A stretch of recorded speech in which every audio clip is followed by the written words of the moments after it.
Chapitre 3. À propos d'un plaidoyer. Par-delà les exécutions collectives ou les salles de torture, les démocrates français s'adressent quelquefois au peuple algérien et lui demandent de ne point réunir sous le même mépris et sous la même haine les éléments différents qui représentent le peuple français. Georges Arnaud rappelle, non sans amertume, que tout en Algérie, et tout d'abord la condamnation à mort d'une innocente et d'un déséquilibré intoxiqué par ses bourreaux, se fait au nom du peuple français. Georges Arnaud, depuis 3 ans, le peuple algérien est massacré au nom du peuple français. Votre plaidoyer pour Djamila Bouhired vous honore, mais craignez qu'il ne laisse de côté l'essentiel. L'assassinat de Djamila Bouhired ne pose aucun problème au peuple algérien. Le rire de Djamila Bouhired à l'annonce de sa condamnation à mort, que personne ne s'y trompe, n'est ni bravade stérile, ni inconscience. Ce sourire est bien plutôt la manifestation tranquille d'une certitude intérieure, démesurée, demeurée inébranlable. Le peuple algérien n'a manifesté aucune surprise en apprenant la condamnation à mort de Djamila Bouhired, car il n'y a pas une famille algérienne qui ne soit blessée, endeuillée, décimée au nom du peuple français. Le message de Djamila Bouhired s'inscrit dans la tradition des Algériens tombés pour une Algérie indépendante. Les soldats de l'armée nationale, les hommes et les femmes d'Algérie, sont engagés, comme Djamila Bouhired, dans un combat implacable contre la domination étrangère. Georges Arnaud, il y a eu depuis de multiples Djamila Bouhired, torturés, violés et massacrés sur le territoire algérien. Il y en aura d'autres, et le peuple algérien le sait. Il sait que l'espoir du colonialisme français est d'ébranler la volonté nationale par ses exécutions. La caractéristique de la majorité des démocrates français est précisément de ne s'alarmer qu'à propos des cas individuels, juste bons à arracher une larme ou à provoquer de petites crises de conscience.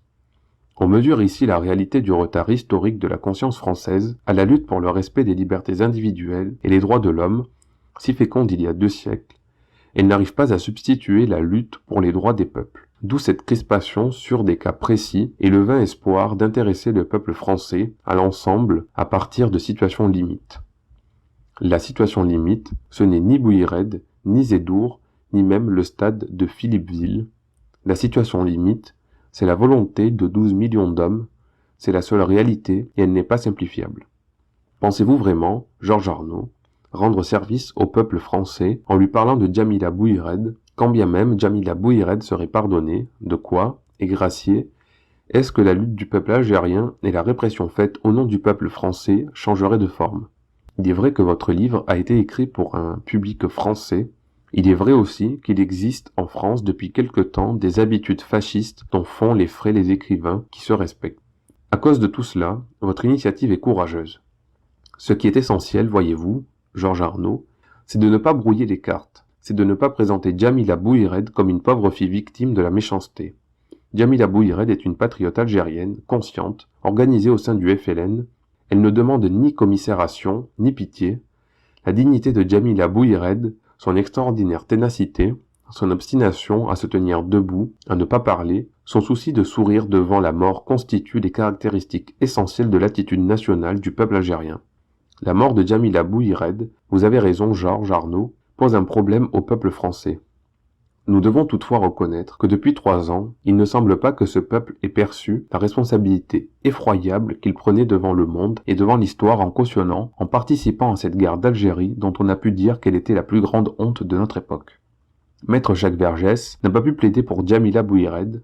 Vous dites, Georges Arnaud, qu'il s'en est fallu de peu qu'il n'ait été lynché par cette partie du peuple français qui règne à Alger. Voici donc un nouveau prétexte à révolte, les droits de la défense, la protection de la défense.